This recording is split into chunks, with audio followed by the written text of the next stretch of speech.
सध्या उन्हाळा प्रचंड वाढलाय आणि काही ठिकाणी तापमान 40 अंशाच्या पण वर गेलंय। उष्णतेची लाट आपल्याला अधिक त्रासदायक ठरते आणि याचा थेट परिणाम आपल्या शरीरावर होतोय।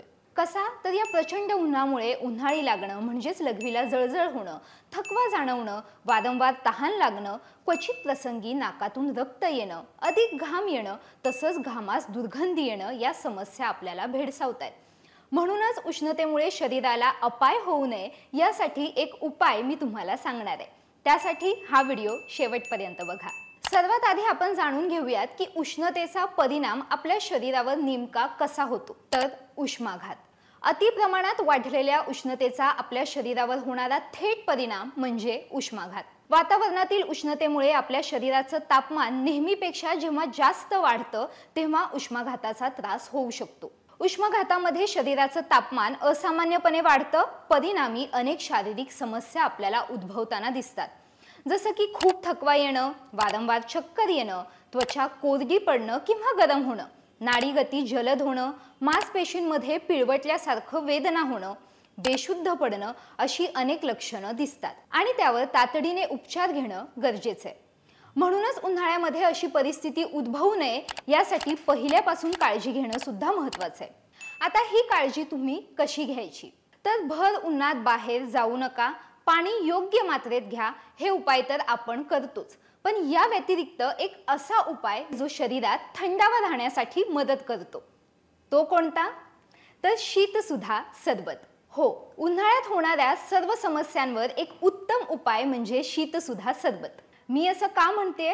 तर सर्वात आधी या सरबतामध्ये असणारे घटक जाणून घेऊयात। तर शीतसुधाचे घटक द्रव्य। शीतसुधा सरबताचे दोन मुख्य घटक म्हणजे वाळा आणि साखर। सर्वात आधी वाळ्याचे मूळ याबद्दल जाणून घेऊयात। सो नंबर 1 आहे वाळ्याचे मूळ, खस रूट्स, ज्याला आपण इंग्लिश मध्ये वेटीवर असं सुद्धा म्हणतो। वाळ्याला आयुर्वेदात उशिरिया नावाने ओळखलं जातं।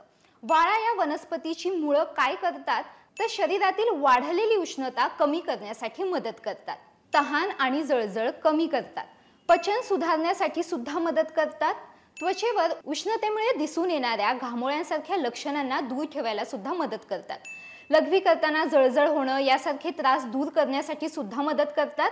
खस किंवा वाळा हे सुगंधी द्रव्य असल्यामुळे आपल्या मनाला प्रसन्न वाटतं। दुसरा घटक म्हणजे साखर। यामध्ये साखर सुद्धा आहे जी शारीरिक थकवा, अशक्तपणा दूर करते। आता तुमच्या लक्षात आलं असेल की शीतसुधा सरबत मधले हे दोन घटक द्रव्य शरीराला खूपच फायदेशीर आहेत। या व्यतिरिक्त या सरबताचं आणखी एक वैशिष्ट्य म्हणजे यामध्ये वाळ्याच्या मुळांचा अर्क वापरलेला आहे। अर्क ही एक औषधी कल्पना आहे।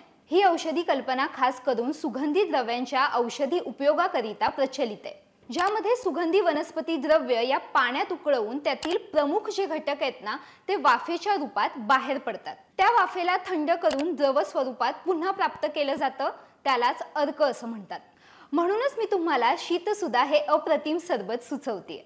आता या सरबताचे नेमके फायदे कोणते ते जाणून घेऊयात। या सरबताच्या सेवनामुळे उन्हाळ्यात उत्पन्न होणारी जी लक्षणे जसं की डोळ्यांची जळजळ होणं, हातापायांची जळजळ होणं, उन्हाळी लागणं, अधिक मात्रेत घाम येणं, घामाला दुर्गंधी येणं, घामोळी येणं, अधिक तहान लागणं, थकवा जाणवणं, घसा किंवा तोंड कोरडं पडणं, ह्या सर्व लक्षणांपासून आराम मिळतो। वातावरणात वाढलेल्या उष्णतेचा शरीरावर दुष्परिणाम होऊ नये म्हणून शीतसुधा उन्हाळ्यामध्ये नियमितपणे तुम्ही घ्यायला हवं। म्हणून तर मी तुम्हाला उन्हाळ्यासाठी सरबत म्हणून 100% शीतसुधा सरबत सजेस्ट करेन।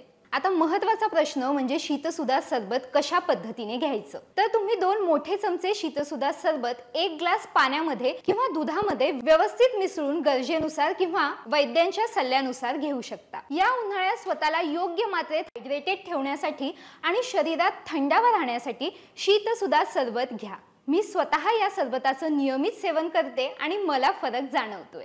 So that's all. उन्हाळ्यात उष्माघात कसा होतो आणि उष्माघातापासून स्वतःचं रक्षण कसं करायचं हे सर्व आम्ही तुम्हाला या व्हिडिओमधून सांगितलंय।